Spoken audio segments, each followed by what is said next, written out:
¿No te ha pasado que estás hablando español, leyendo, y te preguntas el origen de la palabra que estás usando o que leíste?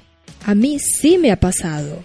Algo que muchos saben es que el origen de las palabras, particularmente en español, proviene del latín, del griego, del árabe. En fin, muchas tienen orígenes llamativos y a mí siempre me ha gustado saber el porqué de las cosas. Y el asunto tomó un poco más mi interés cuando me encontré de frente con el libro La fascinante historia de las palabras, de un escritor uruguayo, Ricardo Soca, que me gustó mucho y decidí compartir algunas palabras que me parecieron de un origen curioso y al mismo tiempo interesante. Empieza ahora, Español con Todo. Presentación, Lodey Flores. Edición, Raúl Lima.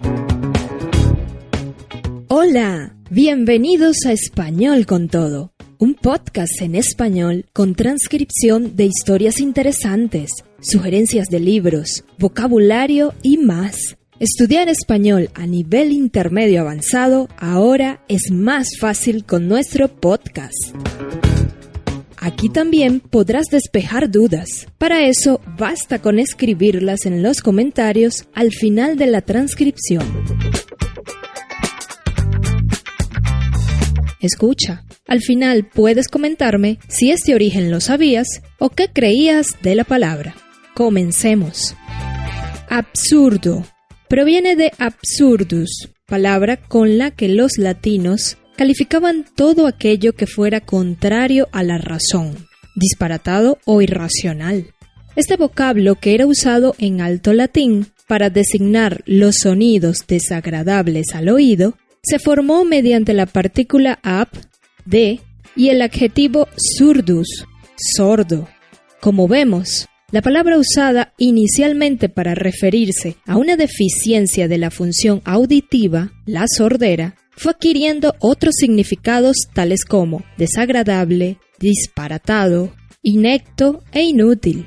Esta curiosa referencia metafórica al sentido del oído para referirse a funciones intelectuales ocurren en español también en otras palabras como discrepar, otra palabra que conoceremos más adelante. Carnaval es el nombre del periodo de 3 a 5 días que, para los católicos, preceden al comienzo de la Cuaresma, y principalmente el de la fiesta popular que se celebra en tales días, que consiste en bailes de máscaras, disfraces, comparsas y otros regocijos bulliciosos. En cuanto al origen de la palabra, los autores coinciden en señalar la palabra italiana carnevale, que proviene del antiguo carne levare, quitar la carne, porque después del carnaval, los católicos inician el periodo de Cuaresma, 40 días durante los cuales no se come carne. Chiste. Los cuentos agudos y graciosos, que frecuentemente tienen connotaciones picarescas o abiertamente sexuales, antiguamente eran contados en voz baja, entre cuchicheos, principalmente en presencia de personas del sexo opuesto. Un recato que en otras épocas era mucho más acentuado que hoy. Para designar estas historias, inicialmente las obscenas, surgió la palabra chiste, derivada del verbo chistar, que en los orígenes de nuestra lengua tenía el significado de cuchichear o hablar en voz baja, o también emitir un sonido con intención de hablar. Chistar es una voz de formación onomatopéyica que proviene del sonido ch, usado para llamar a las personas o para imponer silencio. Discrepar. La fascinante historia de las palabras nos muestra cómo, a lo largo de los siglos, las palabras suelen encontrarse, separarse y enfrentarse, tal y como lo hacen los seres humanos, por los caminos más sorprendentes e inesperados. El caso de discrepar y crepitar es un buen ejemplo de esta afirmación. ¿Cuál puede ser la relación entre disentir de las ideas de otra persona y el sonido de la leña en un buen fuego invernal? Pues quien discrepa está disonando, sonando diferente. tanto discrepar como crepitar se derivan del latín crepare, que significa crujir, dar un chasquido. Favela es voz nacida en el idioma portugués de Brasil que ha sido incorporada a nuestra lengua. Los barrios pobres, que son cada vez más una nota típica de las ciudades latinoamericanas, han tenido varios nombres a lo largo del siglo XX. Desde las callampas de Quito y Santiago, las villas miseria en Buenos Aires y los cantegriles de Montevideo, hasta los tugurios de Bogotá, los barrios de Caracas y las favelas de Río de Janeiro. Curiosamente, este último término, originado en el idioma portugués de Brasil, ha recibido el espaldarazo del diccionario de la lengua española, que lo registra con marca de voz americana, aunque la palabra es ampliamente usada también en los periódicos peninsulares. Pero la palabra favela es objeto de discusión de los lingüistas brasileños. Como se sabe, los barrios pobres cariocas se extienden en la falda de los montes que se distribuyen por toda la ciudad, una de las metrópolis de orografía más abrupta del mundo, y son visibles desde lejos como gigantescos panales, favo en portugués, y aunque menos usado, también en español. Otros buscaron el origen de este vocablo en el latín favilla, ceniza caliente, en alusión al aspecto que ofrecen estos barrios por la noche, colmados de lucecillas que parecen fuegos encendidos en las faldas de los montes. Gracia.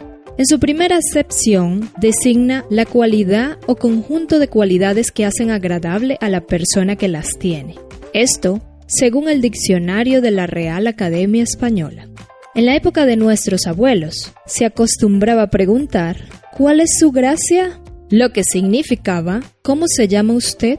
Esta costumbre proviene de la ceremonia del bautismo de los católicos, por la cual el individuo se hace cristiano y, según la fe religiosa, recibe la gracia de Dios y junto con la gracia el nombre. La palabra latina gratia es un derivado de gratus, grato, agradecido. Hamburguesa. En la apacible ciudad de Hamburgo, en el norte de Alemania, las hamburguesas no son consideradas una comida de origen local, sino una moda procedente de los Estados Unidos, y por tal razón son llamadas por su nombre en inglés, hamburger. En realidad, el bife hecho con carne molida y huevo fue creado a comienzos del siglo XVIII por marineros alemanes, precisamente en el puerto de Hamburgo, y desde allí los emigrantes que partieron 2 siglos más tarde lo llevaron a los Estados Unidos, principalmente a Nueva York, donde surgió la costumbre de hacer con él un emparedado que en el Nuevo Mundo se llamó hamburger, y fue con este nombre que el antiguo bife de los marineros de Hamburgo volvió a Alemania como un emigrante que retorna triunfante a su país natal, con otro nombre y nuevas ropas.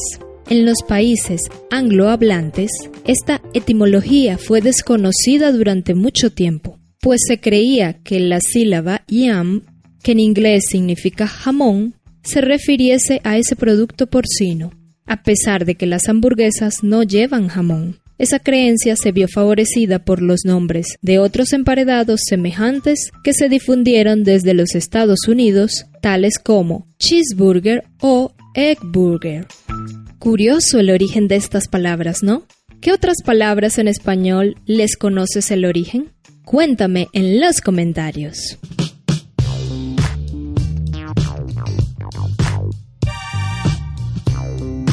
Por el día de hoy finalizamos. Lo único que me queda recordarte es que si te gustó el programa, te suscribas a él si aún no lo has hecho, desde la plataforma donde estés escuchando: iTunes, Spotify, Google Podcast, TuneIn, iVoox, entre otros. O si no, ya sabes que te recomiendo que te suscribas directamente al blog espanolcontodo.com, sin la ñ, y así estarás al día de todos los contenidos de este podcast. Nos vemos la próxima semana en el siguiente capítulo de Español con Todo. ¡Chao, chao! Escuchaste Español con Todo.